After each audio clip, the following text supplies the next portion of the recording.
Hey people, welcome to the Pathfinder Podcast, and on today's episode I am with the guys from Overthinker, a 4-piece rock band from Florida.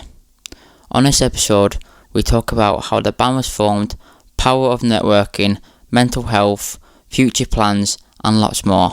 Hope you enjoy.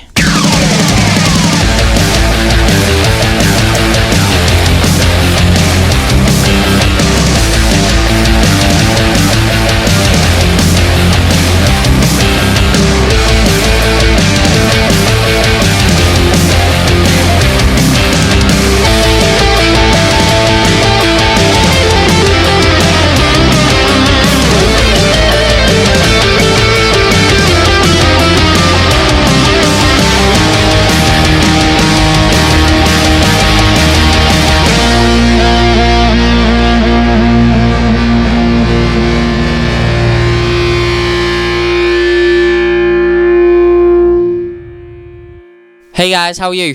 Good. Awesome.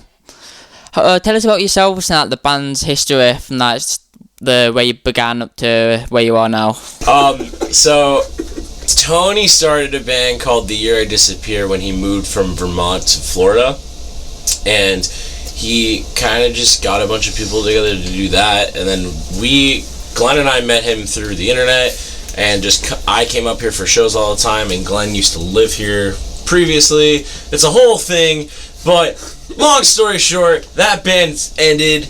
Tony and I decided to start Overthinker, and then throughout a couple member changes and such, we decided to kind of get this lineup together and go from there. It's not really that intense, but it was a lot of fun. Cool.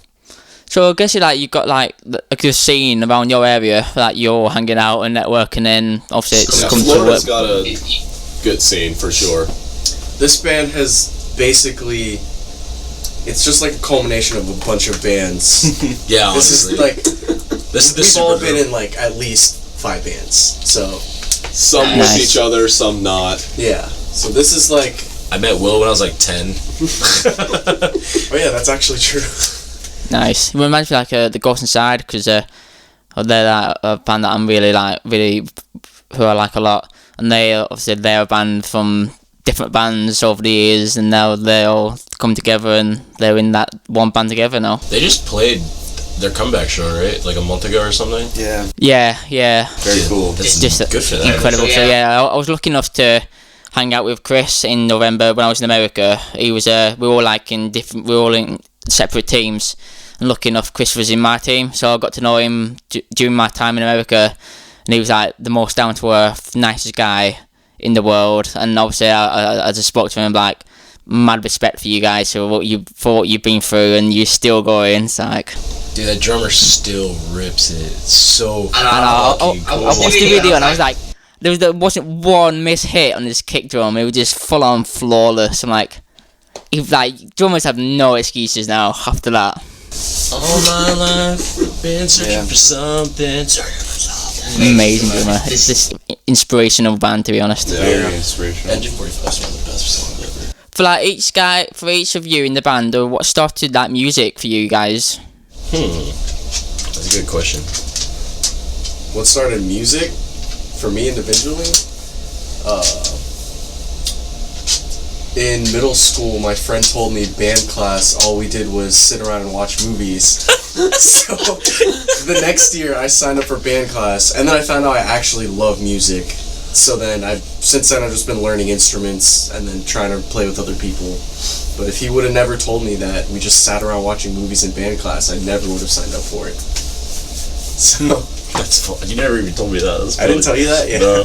I asked my mom if I could get drum lessons. She laughed, because no, it's loud as hell. So I talked her into guitar, and then I was like, damn, this is lame. And then I stopped playing, and then I was like, oh, okay, I can learn Blink-182 songs. Let's do it. So I taught myself Damn It, and I was like, oh, I'm a god now. I'm good at guitar. And then I realized I sucked, and now I'm here, not pretty much the same level. I probably just started playing, 'cause my dad played, and I just got into playing around friends. Bill! It was probably like 11, 12, something like that. Started out as a guitar player. Still mainly play guitar. He's still... Even though he's better at guitar like than us, and he plays drums in our band. Player in the band. That's why we put him back there, so he just stays away. Yeah. What about you, Tony? I Think you're gonna get away? My grandmother had an organ, and I used to kind of just tinker around with that a lot. And she was like one of 7 children, and one of her siblings had passed away. And she acquired this. I still have it actually. She acquired this like little tenor ukulele, and I used to just like tinker around with it. And the reason I started playing guitar was because I broke a string on it, and she took me to the music store to get new strings, and I was just like obsessed with the guitars, and she was like, I feel like you really want one of these, and she like bought me my first guitar. That's kind of how I started playing guitar. That's sick. Nice. That first music store walk-in. Exactly. Yeah. First music store experience. I was just like, too. I'd never been in there. I went in there thinking we were just getting strings for ukulele, and I was like, wow, this is crazy. Dude. There's so many cool guitars. Shout out to the Hallandale Guitar Center. I don't know what you're talking about. I do love that the Blink story. There's like Mark said it like in the interviews how people come up to him and said, "Oh, my son's you made my son want to play guitar. He picked up a guitar and learned all the Blink songs in a week." Wow. That's so cool. And it's just like you can pick up a guitar, learn Damn It, and like I'm a guitar god now. See, I learned Damn It in like a month, so. I thought it was really cool for learning Damn It. Well, yeah, you guys played it for like a year. I want to say I'm the same because Green Day, like the reason why I do music, just they're like gods in my eyes. And when I picked up a guitar, I was like, the only song I ever wanted to play was just like American Idiot, and I was like, you can play that. I'm the greatest thing in the world. See, that was Everlong for me. Like older, Nice. I was like, Dave Grohl is literally the incarnate of Christ. So I want to fucking learn Everlong, and then I did, and my dad was like, that was so cool, and I'm like, all right, we're doing it, baby, let's get it. The world gotta watch out because I'm coming for you. Exactly. You guys all started with fun songs. What did you learn? Well, In the music right book? about the same time I first got my guitar was the first time I watched the movie School of Rock. Hell yeah! So I like yes. went through all of the same songs, Forgot like about bam, bam, bam. I learned that one, like the Iron Man, Well, when I was taking kinda lessons, I started learned with those. Stairway to Heaven. Really? Oh, yeah, Stairway. I can still fucking play. Stairway was the early one for me too. The one song that everyone plays in the guitar shop is like, oh, it's not that song again. Wait, but Will works at Guitar Center. Does it actually happen? That's what actually happened. Everyone plays Stairway to Heaven all the time. Yeah. I was expecting a no for whatever reason, but that's funny. Is that a as hell. question? You guys don't have the sign up like in Wayne's World? Go to Stairway. Deny. People just give it up. It's that or like Point. Just let them. Switch Channel Mind. Them two songs. There's like they're like the go-to songs in the guitar shop. It's like, oh, not again. No, there's that handful of like those songs that are played in large music stores, and I hear a lot of them. Sweet Child of Mine. Oh yeah. But like bad, it's like you hear various renditions. in C flat, but also A. Different arrangements. So yeah, well done, kid. I'm just gonna walk away now. What's the main influences like for the band's sound, and how has it like dictated like your albums that you've released since you've been together? We all definitely have a few different influences on our own, but collectively, I would probably say, somewhere of a mix between like the Foo Fighters, Transit, the Starting Line, and I don't know, what else would you guys say? Like A Will Away? Yeah. Yeah. Nice. A Will Away is just good. It's just like that. A Will Away is like, if we got to that The best level, band I ever. wouldn't want to do anything They're the else best. because They're the best that band good. ever. That band's awesome. You said that as a band, but I mean like individually, that what's your influences like separately? Separately, Will's a classic rock guy. I like my classic rock. Give him but, a guitar and he's gonna start playing some classic rock riffs. But I guess my favorite bands. I guess I like Knuckle Puck. I like Balance and Composure. Oh, Balance But is if I pick so up a good. guitar, I'm gonna play like rock and roll. Yeah. Hell yeah, brother. Foo Fighters was always that band for me growing up. Same, like, that's one of them. Blink started me with like, oh, I can play this, hell yeah, but like I didn't even like Blink that much. It was just like, oh, that's easy. Okay, let's do that. I love The Dangerous Summer like a lot, and he does. We actually all do, but yeah, they're fucking amazing. I mean, Glenn likes R&B a lot. Yeah, like I listen to a lot of Frank Ocean and other stuff like that, but when I'm playing guitar, I typically play stuff in like free throw style, like Free throw, open tuning stuff, because I'm really into that stuff. American football. Yeah. Oh, hell yeah. We like the twinkly stuff. Nice. What's in the songwriting elements? What's your inspirations that in lyric wise? At least for me, I mean, I usually don't have any direct inspiration when I write. I just kind of like do what comes out. You know what I mean? Like I write what I can. It's usually based on like current life experiences and what I'm dealing with. But we just kind of write cool stuff. We always try to, whenever we're writing music, it's always funny because we usually start off with a conversation about, oh, I want it to be like this, and then it never happens that way. Once it starts to come out, it's just its own unique thing, which is cool, you know what I mean? Like it helps us have our sound, if you will. So I just like it loud. Yeah, he does like it loud. I like arranging things based off of something else that was written by someone in the band. Just like bouncing off ideas. It's really fun. Which is funny because I do the same thing to him. He'll like write something. I'm like, okay, we could do this. And then he's like, no, you guys write something. I just play drums.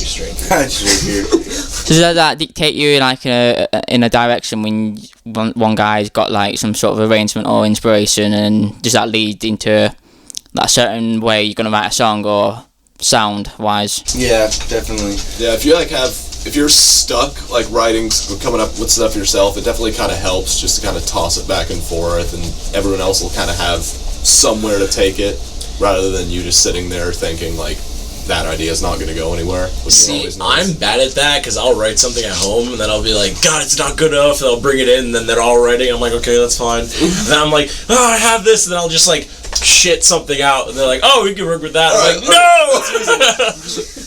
The joy of songwriting.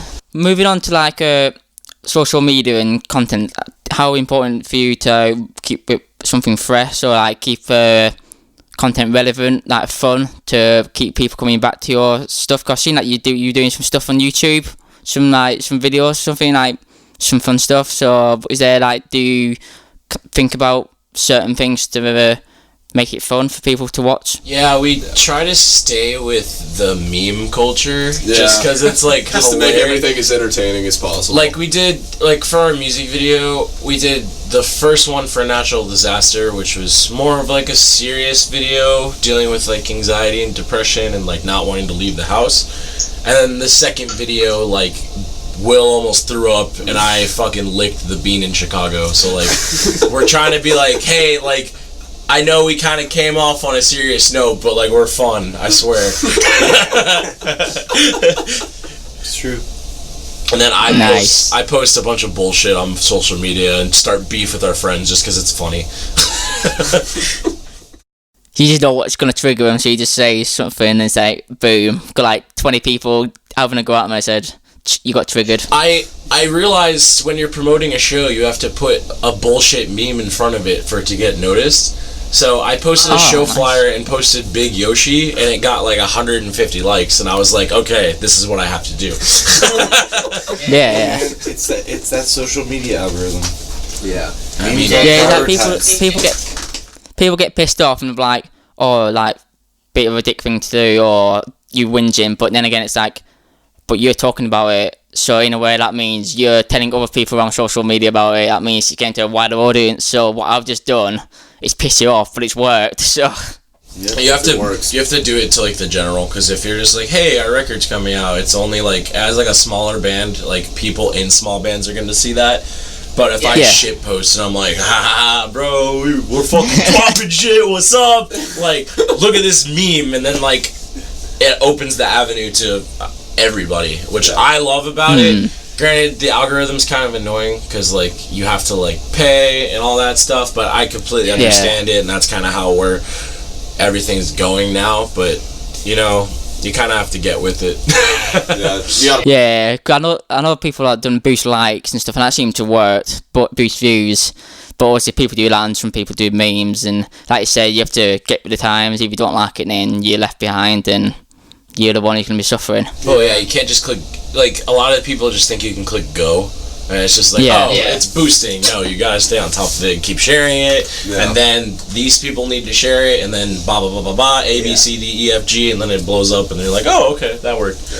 Exactly, if you just post one thing, like, once every other week, and then you're like, oh, I'm not getting much views, it's like, because no one knows what you're doing, and you're not posting anything on a regular basis. But your EP, where was it recorded? Or was it in your studio? How did all that come about? And did you track it yourself? So it was like, the songs that are on that EP are relatively old, not like too old, but they were from The Year I Disappear. It was supposed to be The Year I Disappear's second EP. Some of them.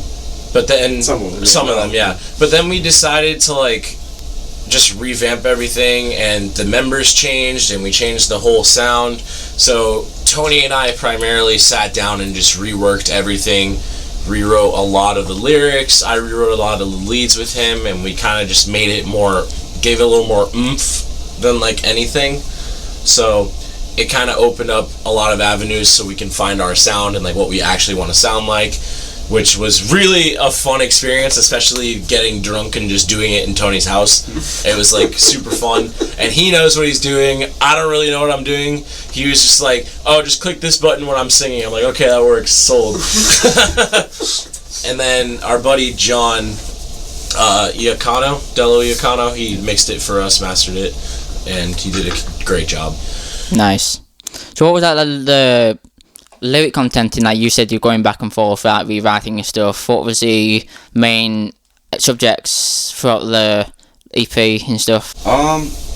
Kind of varies from song to song, but there's a lot of content just kind of about like that overwhelming feeling of like running out of time as you get older. You know what I mean? Like, you kind of have to try to cram everything in before it's too late. There's also some stuff about like a falling out with a friend, and just, you know, the kind of stuff about being in your 20s. Yeah.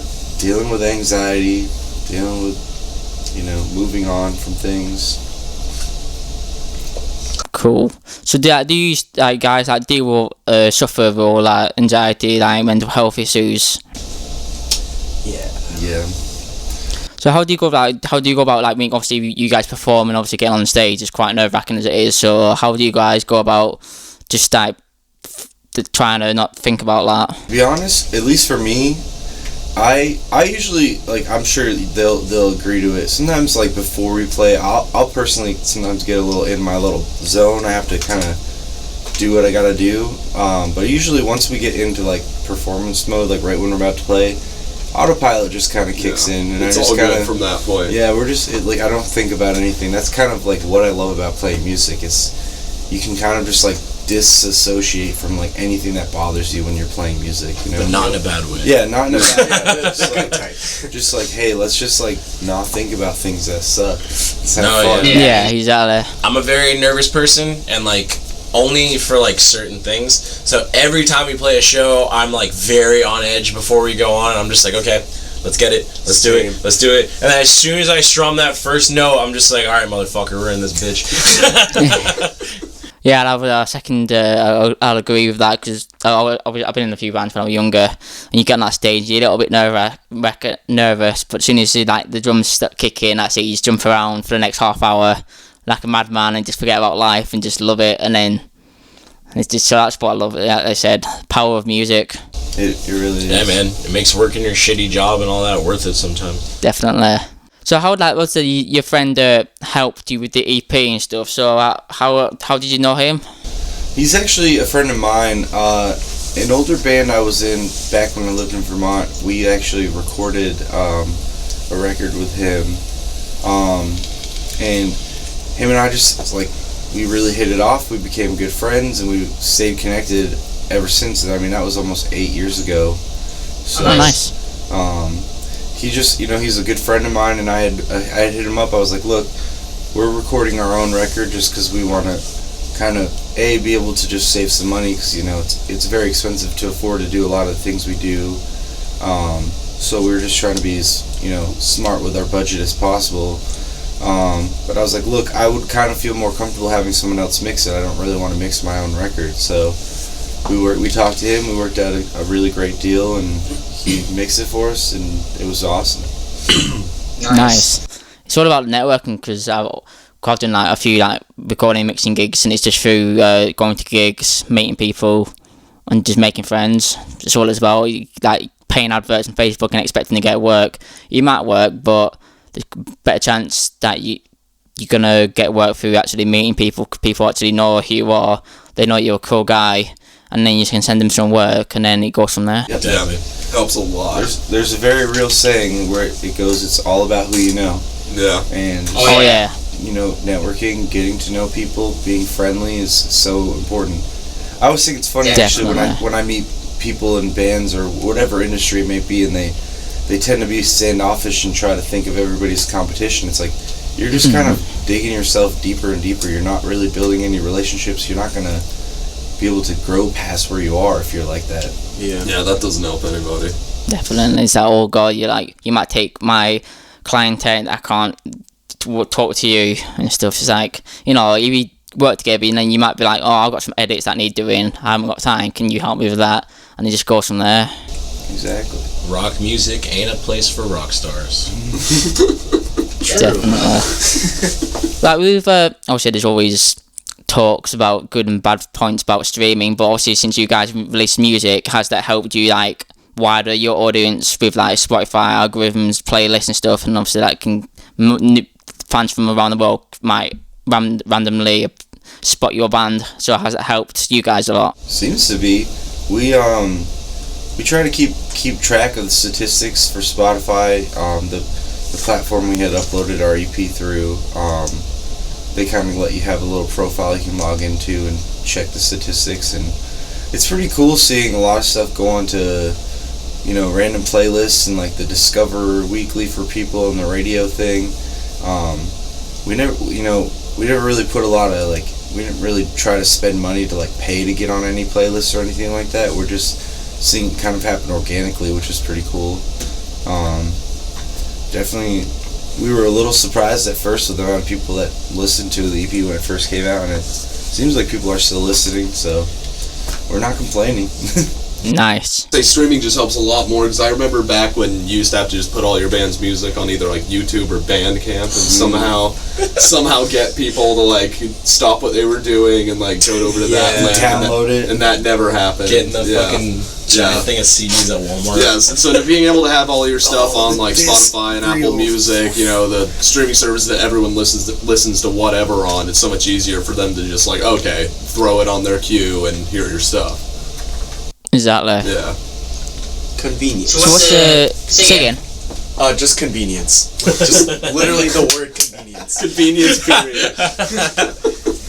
Say if you happen to wander down to the shop from the buy CD, you can just open your phone and listen to a track and there you go. Yeah. It's wild. The future is wild. The future is now. What's the future for you guys? Got any plans for the rest of the year? Yeah. Yeah. Whole lot. We got all kinds of good stuff. Tour. New track that I don't want to talk too much about, but it's fucking sick. And then we're going to be in the studio late this year. So we're going to release new things, and we're going to do some things. Yeah. We haven't announced yet. Things on things. Baby. Hella things. The only thing I can say is we're going out for 2 days with Brigades in September. Yeah. And then we're doing something else afterwards, but I'm not going to say anything about that. Yeah. Nice. Just keep an eye out. And an ear. My lawyer is not present, so legally I cannot speak about it. Someone call Jared. No. The whole coming soon. We don't do that though, ever. I don't want to be that guy. It's big things coming 2019, baby. No. Nah, I'll tweet from my Twitter just I love my own band. You should too, and that's it. It's coming soon, like 7 months later, it's here. It's like, that's not soon, that was ages away. Bro, welcome to my life. No, we're probably gonna be putting out something cool pretty soon. Just to give our friends and fans who like us just another little cool something to listen to and hold them over. Yeah. And we've got some more announcements and definitely looking to release something new very early next year as well. Nice. Lots of plans. Awesome. I think that wraps everything up unless there's anything you guys have want to say. Rock and roll. If you've never heard of us, we're on Spotify, Apple Music, all the streaming services. Our at for every social media is at Overthinker, one word, FL. Hopefully people check it out. Cool. Thank you for having us. Watch our music videos. Oh, it's alright. We have cool music videos. They're fun. I edited the second one, so please watch it. But watch the first one more, because we paid money. And that wraps everything up. Cool, thank you. Works for me, man. Thank you so much. No worries.